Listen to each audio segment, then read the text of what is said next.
उत्तर प्रदेश के एक छोटे से कस्बे में एक पुराना घर था। लोग उसे लाल हवेली कहते थे। कहते हैं कि इस हवेली में सालों पहले एक खौफनाक कत्ल हुआ था। पूरा परिवार रातों रात मार दिया गया था और हत्यारा कभी पकड़ा नहीं गया। समय के साथ हवेली सुनसान हो गई, लेकिन गांव के लोगों का दावा था कि रात में वहां से बच्चों के रोने और चीखने की आवाजें आती हैं। राहुल, जो पैरानॉर्मल इन्वेस्टिगेशन का शौकीन था, अपने दोस्तों के साथ वहां गया। उन्होंने कैमरे और वॉइस रिकॉर्डर लगाए। आधी रात होते ही अचानक हवेली का मुख्य दरवाजा अपने आप बंद हो गया। रिकॉर्डर में एक डरावनी आवाज गूंजी, मुझे बचाओ। कमरे के कोने से खून से सना एक बच्चा दिखाई दिया। उसका चेहरा डर से विकृत था। राहुल की रीढ़ में सिहरन दौड़ गई। तभी पीछे से किसी ने उसके कंधे पर हाथ रखा, लेकिन पीछे कोई नहीं था। दोस्तों ने जान बचाकर हवेली से भागने की कोशिश की, लेकिन दरवाजा बंद था। अचानक सारा फर्नीचर हिलने लगा और दीवार पर खून से लिखा दिखाई दिया, हत्यारा अभी भी यहीं है। अगली सुबह गांव वालों ने राहुल और उसके दोस्तों को हवेली के बाहर बेहोश पाया। कैमरे की फुटेज में जो दिखा उसने सबको सन्न कर दिया। एक साया हाथ में कुल्हाड़ी लिए ठीक उनके पीछे खड़ा था। तभी से वो हवेली और भी कुख्यात हो गई। आज भी लोग कहते हैं कि वहां उस रात के कत्ल की गूंज सुनाई देती है। राहुल और उसके दोस्त उस हादसे के बाद कई दिनों तक डर से सो नहीं पाए। लेकिन राहुल का डर धीरे धीरे जिज्ञासा में बदल गया। वो बार बार कैमरे की फुटेज देखता और उस कुल्हाड़ी वाले साये के बारे में सोचता। एक दिन राहुल को हवेली के पुराने कागजात मिले। उसमें लिखा था कि उस घर के मालिक की हत्या उसके ही नौकर ने की थी, क्योंकि मालिक ने उसकी बेटी के साथ गलत किया था। नौकर ने गुस्से में पूरे परिवार को मार डाला और खुद को वहीं फांसी लगा ली। राहुल ने तय किया कि इस बार वो अकेले हवेली जाएगा, ताकि रहस्य पूरी तरह सुलझा सके। रात के 12 बजे वो फिर हवेली पहुंचा। जैसे ही उसने अंदर कदम रखा, पूरा घर ठंडा पड़ गया। अचानक उसे फर्श पर कुछ भारी चीज खिसकने की आवाज आई। उसने टॉर्च जलाई। फर्श के बीचों बीच खून का एक ताजा धब्बा था, जो धीरे धीरे एक दिशा में खिंच रहा था। राहुल उसका पीछा करते करते हवेली के तहखाने तक पहुंचा। तहखाने का दरवाजा अपने आप खुल गया। अंदर जाते ही उसने देखा, वही नौकर का साया गले में रस्सी डाले हवा में लटक रहा है। साया धीरे धीरे राहुल की ओर बढ़ने लगा। उसने कहा, जिसने मुझे धोखा किया उसका नाम इस दीवार पर लिखा है।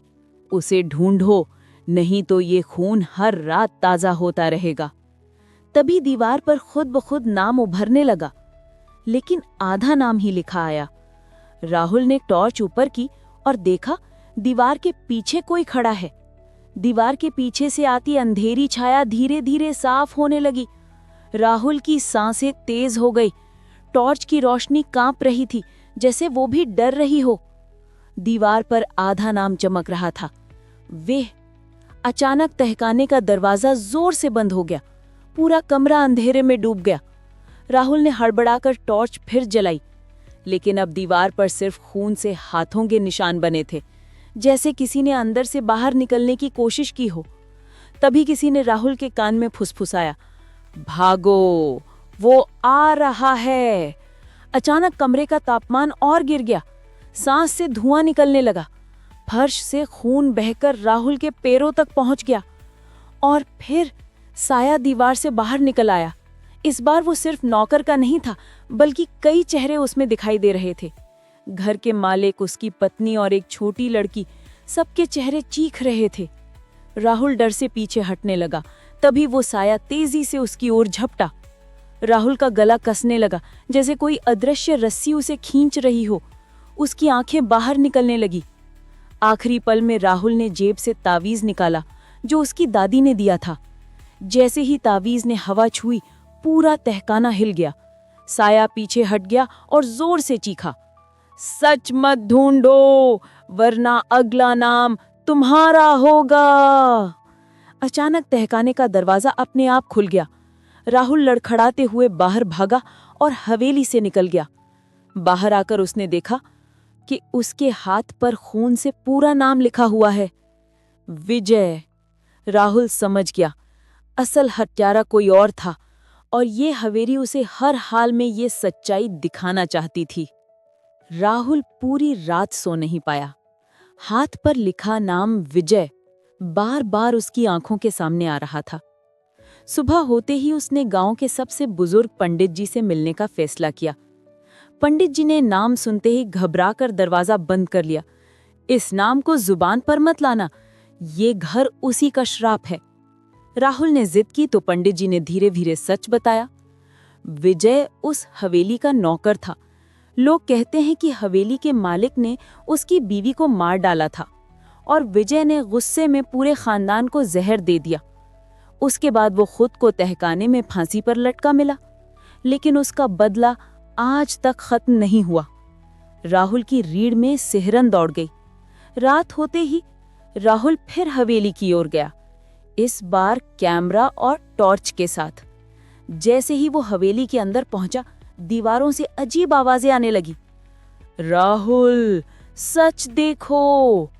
अचानक कमरे के कोने में एक पुरानी अलमारी अपने आप खुल गई। अंदर से एक पुरानी डायरी निकली। धूल हटाकर उसने पढ़ना शुरू किया। डायरी में विजय के हाथ की लिखावट थी। आज फिर मालिक ने मुझे कोड़े मारे। वो मेरी बीवी को हवेली में रखने पर अड़ा है। अगर उसने फिर छुआ, मैं सब खत्म कर दूंगा। राहुल डायरी पढ़ ही रहा था कि अचानक अलमारी का दरवाजा जोर से बंद हुआ। पीछे मुड़कर देखा तो कमरे में फिर वही साया खड़ा था, लेकिन इस बार उसका गला कटा हुआ था, खून टपक रहा था।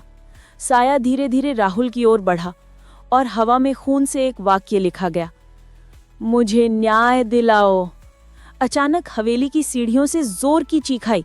ऐसा लगा जैसे कोई लड़की मदद के लिए पुकार रही हो। राहुल ने डरते डरते नीचे झांका। तहखाने में एक और दरवाजा दिखा जो पहले कभी नहीं था, और उस दरवाजे पर खून से लिखा था, सच यही है। राहुल ने कांपते हाथों से दरवाजा खोला। अंदर से सड़ी हुई लाशों की बदबू आई। कमरे के बीचों बीच एक लोहे का पिंजरा था और उसमें पड़ी थी एक छोटी लड़की की हड्डियां। राहुल के कैमरे ने अपने आप रिकॉर्डिंग शुरू कर दी। तभी पीछे से किसी ने फुसफुसाया, अब तुमसे बचकर कोई नहीं जाएगा। कमरा अचानक बंद हो गया। राहुल फंस चुका था। कमरे का दरवाजा अपने आप बंद हो चुका था। राहुल का दिल तेजी से धड़क रहा था। उसने कैमरा उठाया और रिकॉर्डिंग चालू रखी। अचानक कमरे की दीवारों पर पुराने खून के धब्बे चमकने लगे, जैसे किसी ने सारा सच वहीं लिख दिया हो। दीवार पर पहला दृश्य उभर आया। हवेली का मालिक एक औरत को जबरदस्ती अंदर घसीट रहा है। वो औरत विजय की पत्नी थी। विजय दरवाजे पर खड़ा था, लेकिन मालिक की गुंडों ने उसे पकड़ रखा था।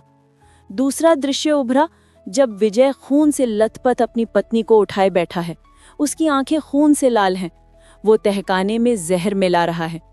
तीसरा दृश्य, पूरे खानदान की लाशें जमीन पर पड़ी हैं और विजय खुद फांसी पर झूल रहा है। अचानक कमरा हिलने लगा। राहुल के सामने विजय का साया आ गया।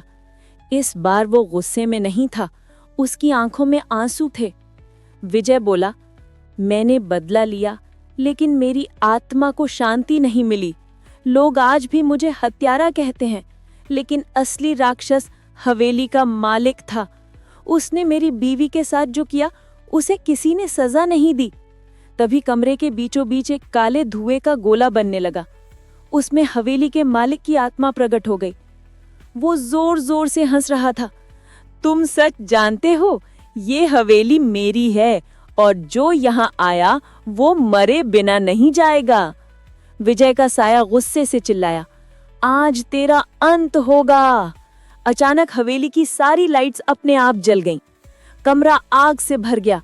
विजय का साया और मालिक की आत्मा आपस में भिड़ गए। राहुल डर के मारे कोने में बैठ गया, लेकिन तभी ताबीज फिर चमकने लगी। एक तेज रोशनी फैली और मालिक की आत्मा चीखते हुए धुएं में बदल गई। हवेली में सन्नाटा छा गया। विजय का साया मुस्कुराया और बोला, धन्यवाद राहुल, अब मेरी आत्मा को शांति मिल गई। ये हवेली अब किसी को नुकसान नहीं पहुंचाएगी। अचानक दरवाजा खुल गया। राहुल बाहर आया तो देखा कि हवेली धीरे धीरे ढह रही है, जैसे उसका श्राप खत्म हो रहा है। सुबह होते ही राहुल ने ये पूरी रिकॉर्डिंग गांव वालों को दिखाई। सालों से जो सच दबा था वो सामने आ गया। गांव वालों ने हवेली के मालिक की समाधि तोड़ दी और विजय और उसकी पत्नी का विधिवत अंतिम संस्कार किया। उस रात राहुल ने पहली बार चैन की नींद सोई, लेकिन उसके कैमरे में आखिरी रिकॉर्डिंग अभी भी थी। विजय का चेहरा मुस्कुराते हुए और पीछे से एक धीमी आवाज, सच हमेशा बाहर आता है।